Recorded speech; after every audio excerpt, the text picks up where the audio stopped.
दोस्तों, सरकार ने 3 अध्यादेश काले कानून बिल्कुल लागू कर दिए हैं संसद में, और कोई वोटिंग भी नहीं करवाई लोगों के राज्यसभा के सांसद के द्वारा। बिल्कुल सरकार अपनी ये साबित कर रही है कि वो कोऑपरेट के साथ है और वो किसानों को दबाने की कोशिश की जा रही है। इसलिए जितना उसके इसका विरोध करो और लगातार विरोध जारी रखना।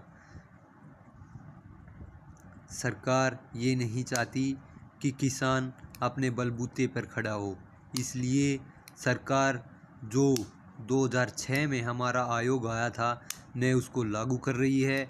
बीजेपी सिर्फ जिस बलबूते पर जो अर्धनग्न होकर लगातार अपने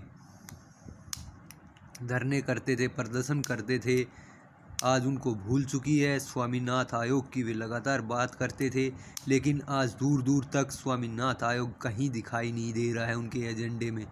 इसलिए न तो बात कर रही है सरकार, चाहे नौकरी हो, चाहे बेल हो, चाहे गेल हो, हर मुद्दे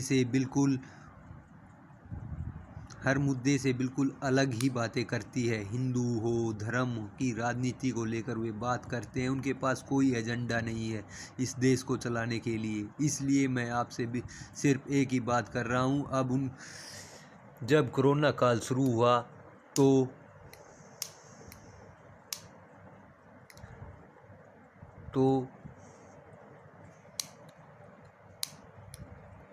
तो भारत की जीडीपी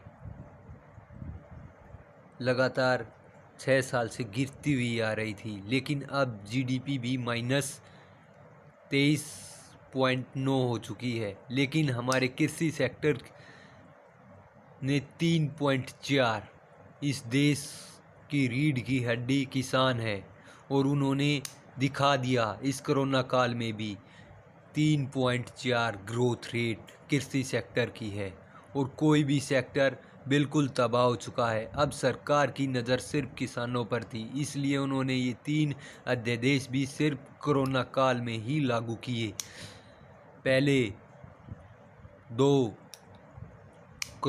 5 जून को लागू किए, कोई वो नहीं कराया। लेकिन फिर अब राज्यसभा में सरकार ने बिना वोटिंग कराए इनको लागू कर दिया है। इसलिए मित्रों, जितना उसके इसका विरोध करो और लगातार विरोध जारी रखना। इसलिए सरकार, इन विरोध के ज़रिए ही सरकार को दबाया जा सकता है। इसलिए विरोध करो, जितना उसके विरोध करो, और इस विरोध में हम आपके साथ हैं। आम आदमी पार्टी एक ऐसी पार्टी है जो यह विरोध लगातार, चाहे सड़क हो, चाहे संसद हो, हर जगह किसानों के साथ खड़ी हुई है। आज सरकार ने एक संसद में 50 से 300 रुपये प्रति क्विंटल रबी की फसलों पर एमएसपी बढ़ाया है। इस एमएसपी का क्या फ़ायदा मित्रों, जब कोऑपरेट को 3 अध्यादेश को लागू कर दिया गया है, जिसमें एमएसपी का दूर दूर तक कहीं कोई जिक्र नहीं है। इसलिए मित्रों, जितना उसके विरोध करो, और तभी हम अपने किसान को बचा सकते हैं। इस किसान को बचाने के लिए सिर्फ सड़कों पे उतरा जाना चाहिए। जय हिंद दोस्तों।